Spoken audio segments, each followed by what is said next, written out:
ఓం నమో వెంకటేశాయ. అందరికీ నమస్కారము. ఈ మధ్య అరుణాచలంలో ఎన్నో అన్యాయాలు అక్రమాలు జరుగుతున్నాయి. ఎంతోమంది ప్రాణాలు కోల్పోతున్నారు, చనిపోతున్నారు. ఎందుకు ఈ విషయాన్ని చెప్తున్నానంటే ఈ వీడియోలో నేను మీకు కొన్ని ఆధారాలు చూపిస్తాను. దయచేసి చూడండి. ఇకనైనా మనం మారకపోతే మన హిందువుల యొక్క పుణ్యక్షేత్రాలకే అపఖ్యాతి వస్తుంది. అరుణాచలం పరమ పవిత్రమైనటువంటి పుణ్యక్షేత్రం, ఇందులో సంశయమే లేదు. అరుణాచల మహత్యం గురించి, అరుణాచలేశ్వరుడి యొక్క మహిమ గురించి మన పెద్దలు ప్రవచనకర్తలు ఎంతో అద్భుతంగా చెప్పి ఉన్నారు. అరుణాచలానికి వెళ్ళినా, అరుణాచల గిరి ప్రదక్షిణ చేసినా మహాపుణ్యం. కానీ ఈ మధ్యన అరుణాచలంలో ఎన్నో అన్యాయాలు అక్రమాలు జరుగుతున్నాయి. ఎంతోమంది తమ ప్రాణాలని కోల్పోతున్నారు. అరుణాచలంలో ఒక గుహలాగా ఒక చిన్న గుడి ఉంటుంది. దానికి పసుపు రంగు పెయింట్ వేసి ఉంటారు. దానికి మోక్ష మార్గము అని ఎవరు పేరు పెట్టారో తెలియదు. కొంతమంది యూట్యూబర్లు ఈ అరుణాచల మహత్యాన్ని చెబుతూ అందులో దూరితే మోక్షం వస్తుంది అని ప్రచారం చేశారు కదా. ఇక వెంటనే అరుణాచలం వెళ్ళినటువంటి వాళ్ళు భగవంతుడి దర్శనం తర్వాత అదేదో ఉందంట, దాంట్లో దూరేస్తే మోక్షం వస్తుందంట, పదండి పదండి అని చెప్పి ఆ మోక్ష మార్గము అనేటువంటి చిన్న రంధ్రంలో దూరలేక దూరి ప్రాణాల్ని పోగొట్టుకుంటూ ఉన్నారు. ఒకసారి మీరే చూడండి.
చూశారు కదండి.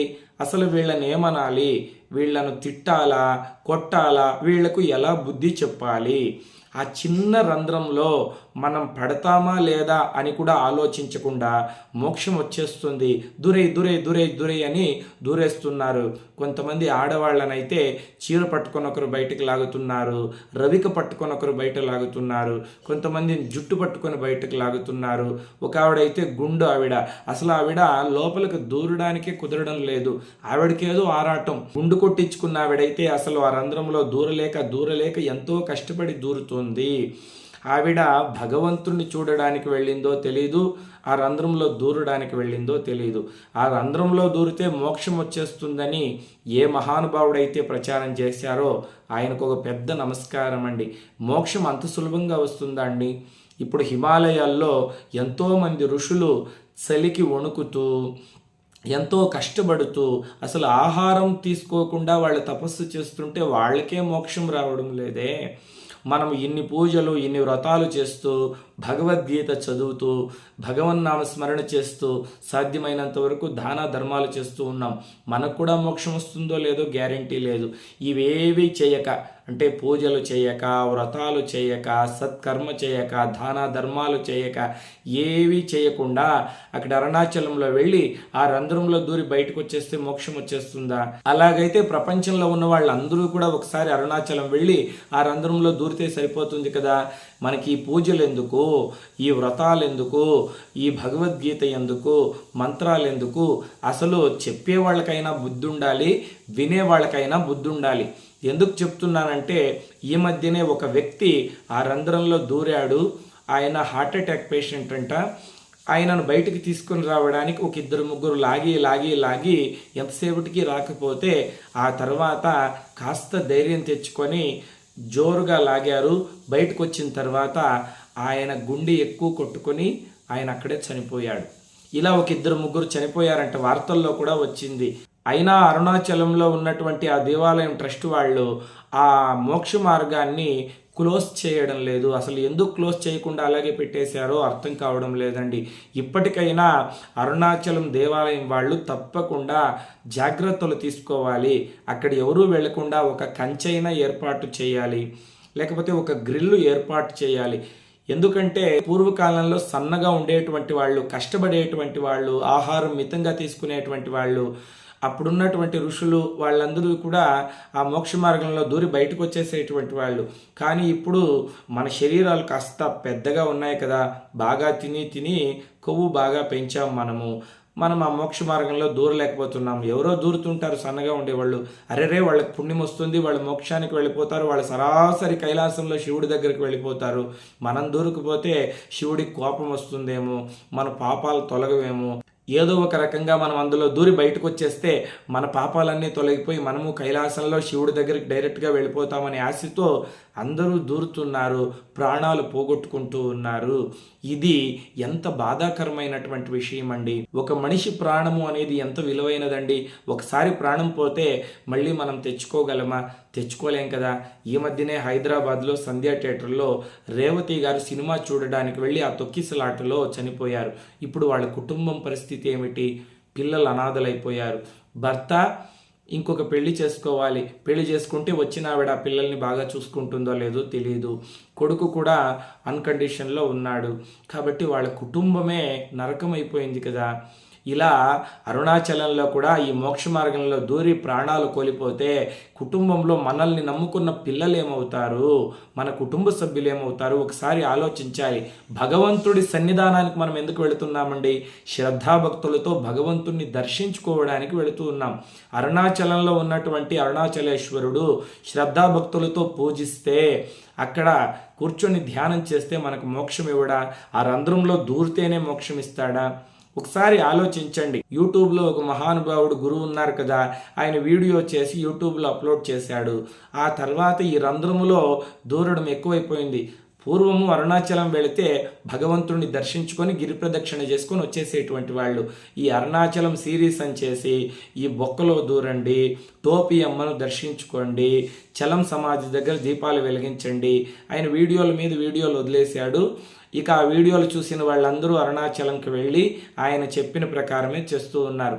మన ఆధ్యాత్మిక గురువు గారు అరుణాచలం అంతా తిరిగి ఆ తుప్పల్లో కుప్పల్లో వెదికి చలం సమాధిని కనిపెట్టారంట. అసలు అరుణాచలంలో ఉన్నటువంటి అర్చక స్వాములు కావచ్చు, ఆ దేవస్థానం ట్రస్ట్ వాళ్ళు కావచ్చు, ఎవరూ చలం సమాధిని కనిపెట్టలేదంట. మన యూట్యూబ్ గురువు గారు వెళ్ళి ఆ చలం సమాధిని వెదికి పట్టుకున్నాడు.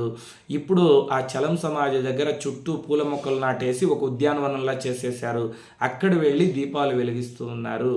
గుడిపాటి చలం గురించి మీ అందరికీ తెలుసు కదండి.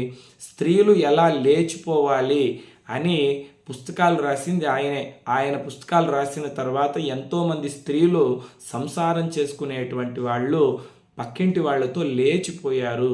లేచిపోవడం అనేటువంటి పదాన్ని మనకు పరిచయం చేసిందే గుడిపాటి చలం గారు.